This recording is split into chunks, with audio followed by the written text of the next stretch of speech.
Hola, ¿qué tal? En este video voy a hablar sobre fundamentos bacteriológicos. La discusión va a estar enfocada principalmente a aquellas características que les permiten a las bacterias causar enfermedades en humanos y así poder comprender más adelante la patogénesis de la infección bacteriana y la terapia antiinfecciosa. Vamos comenzando con un poco de biología. Si bien recordamos, tenemos dominios y reinos. El dominio es una agrupación taxonómica muy amplia que está fundamentada principalmente en la estructura celular. Sabemos que las células eucariotas son células muy complejas, tanto estructuralmente como bioquímicamente. Y dentro del dominio Eucaria tenemos al reino Animalia, al reino Plantae, al reino Fungi y al reino Protista. Ahora tenemos otro dominio, que es el dominio Procaria, que en este se incluye únicamente el reino Monera. En el reino Monera se encuentran las bacterias en general. ¿Sí? Tenemos otro dominio, que es el Arquea, que prácticamente son bacterias, pero evolutivamente son muy diferentes y estructuralmente, ya que éstas viven principalmente en ambientes hostiles para la mayoría de los organismos, como aguas termales o zonas en las que tienen una temperatura muy elevada. Pero ninguna de ellas es de importancia médica, así que no las vamos a mencionar. Ahora comenzando con las características de las bacterias, es que estas son células pequeñas y versátiles que viven de forma independiente. Su tamaño promedio es de 0.1 a 10 micras, aunque pueden llegar a ser más grandes. Tiene una envoltura con múltiples capas, que esta la vamos a ver ahorita. Y su replicación es por fisión binaria. Es decir, la duplicación del ADN, que va a seguir por la división del citoplasma, dando lugar así a dos células hijas. Este mismo método de replicación tienen la mayoría de las células eucariotas, aunque hay muchos métodos de replicación. No los vamos a ver, únicamente lo importante es que las bacterias se replican por fisión binaria. Y algo muy importante también es que el tiempo de replicación de una bacteria, es decir, para que una clona genere las células hijas, es de 14 a 20 minutos aproximadamente, son muy rápidos. Pero hay bacterias que tienen un tiempo de replicación muy lento, que puede llegar a ser hasta de un día, de 20 hasta 33 horas. Esto es importante porque muchas de las infecciones que son causadas por estas bacterias tienden a ser crónicas, ya lo veremos más adelante. Ahora vamos a hablar sobre el agrupamiento y la morfología de las bacterias. De acuerdo a su morfología vamos a tener bacterias en forma esférica, que estos se denominan cocos. Las bacterias que tienen una forma de pequeños bastones o de barra se llaman bacilos. Tenemos también los espirilos, que estos tienen forma de tirabuzón con un eje helicoidal, o también podemos decir que tienen forma así como el cable del teléfono. Los vibrios, que estos son ligeramente curvados y generalmente de una gran movilidad. Y los cocobacilos, que estos son muy pequeños a tal forma que nos pueden dar una forma entre las dos, que es entre coco y entre bacilo. Ahora vamos a hablar sobre su agrupación. Esto es muy importante porque, la naturaleza casi incolora de las bacterias va a ser demandante que para poder observarlas al microscopio óptico se requieran tinciones especiales, como la tinción de Gram. Entonces nosotros vamos a ver este tipo de agrupaciones y tiene cierta importancia diagnóstica. Cuando las bacterias están agrupadas en pares, ya sea un coco o un bacilo, se denominan diplococos o diplobacilos. Cuando están agrupadas en cadenas, o también se dice que son más de 3 cocos o bacilos, son estreptococos o estreptobacilos. Ahora tenemos los estafilococos, que estos dan una forma como de racimo de uvas.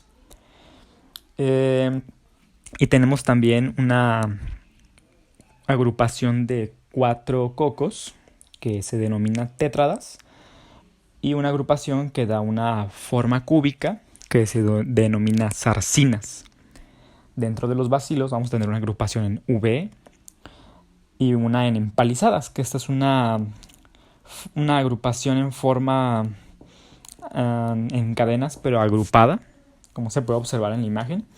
Y otra es en letras chinas, que es cuando los bacilos giran sobre las células dando este aspecto. Muy bien. Ahora en esta imagen tenemos una célula procariota y una célula eucariota. Sabemos que la célula eucariota es muy compleja y pues tiene múltiples organelos. Tiene la mitocondria, el aparato de Golgi, el retículo endoplásmico liso, rugoso, una membrana nuclear y entre otras estructuras. Lo interesante y lo chido de las bacterias es que son más sencillas.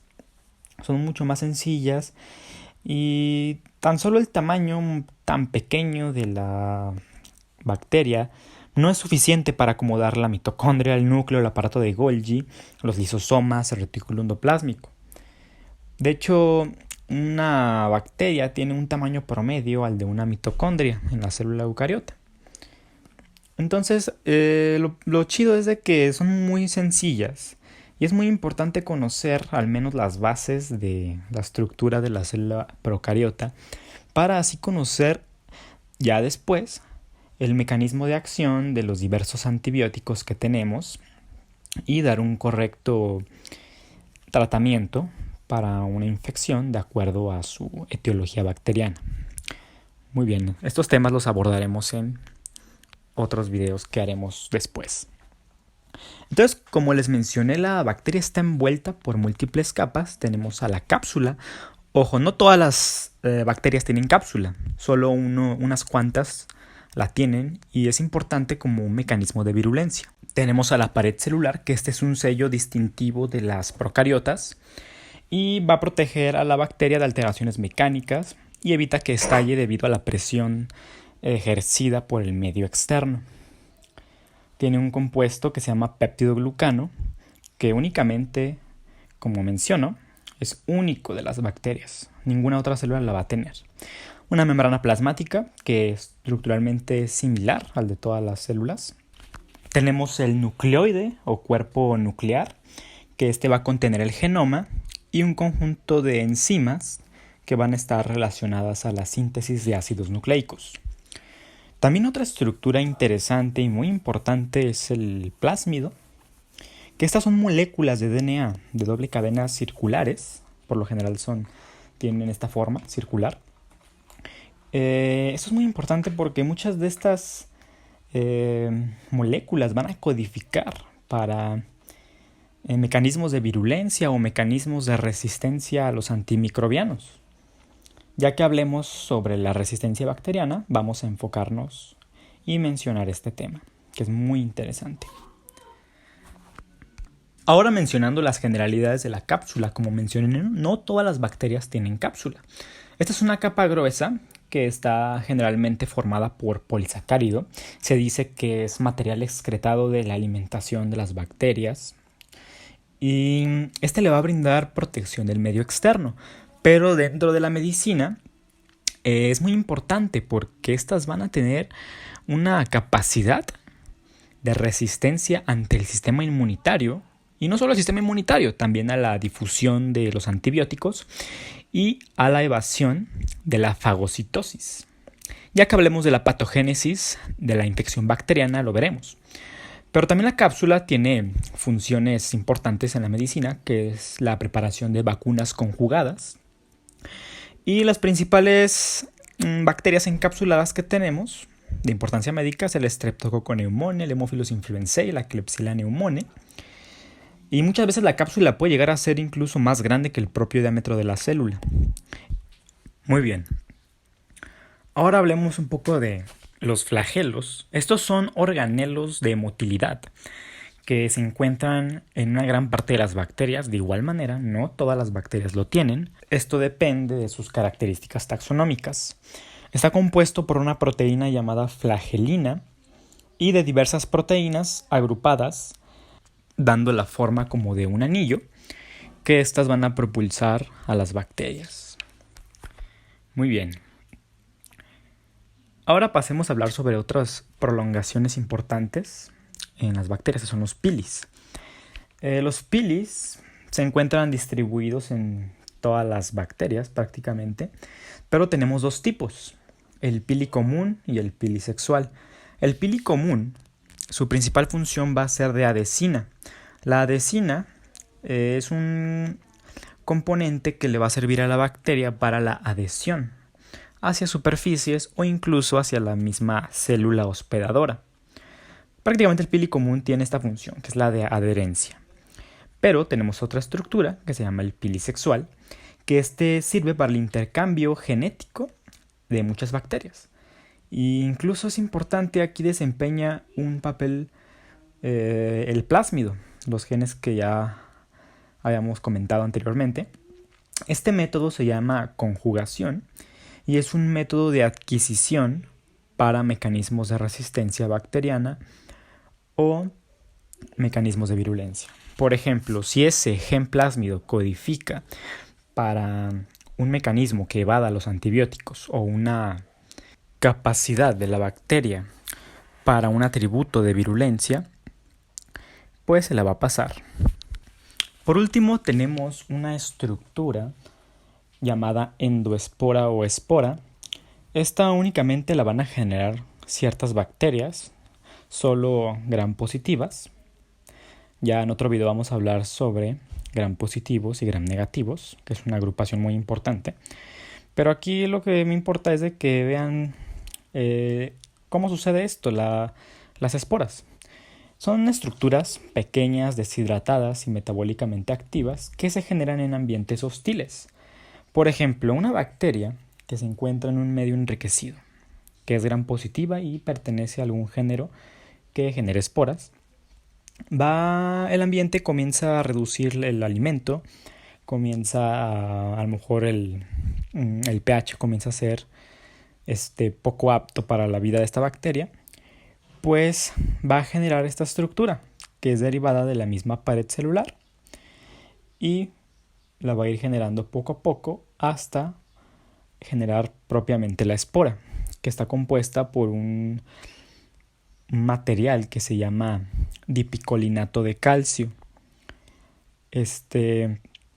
Y pues lo que va a hacer es que va a almacenar el material genético, y cuando una espora entre en un ambiente que le sea favorable, pues va a germinar, por así decirlo, y va a generar una célula, otra bacteria.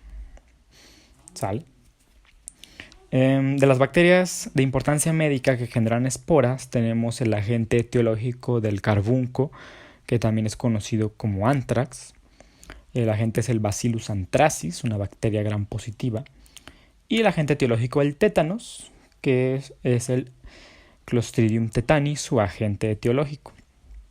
De hecho, todos los del género Clostridium son productores de esporas, ya los veremos más adelante. Y bueno, compañeros, eso de mi parte sería todo. Son bases fundamentales para comprender un poco los videos que voy a hacer después.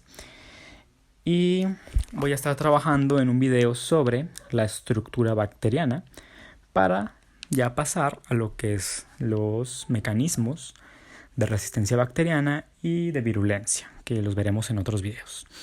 De mi parte sería todo, compañeros. Espero que sea de su agrado el video y les sirva para poder comprender esta hermosa materia, que como siempre digo, la microbiología son las bases etiológicas de las enfermedades infecciosas.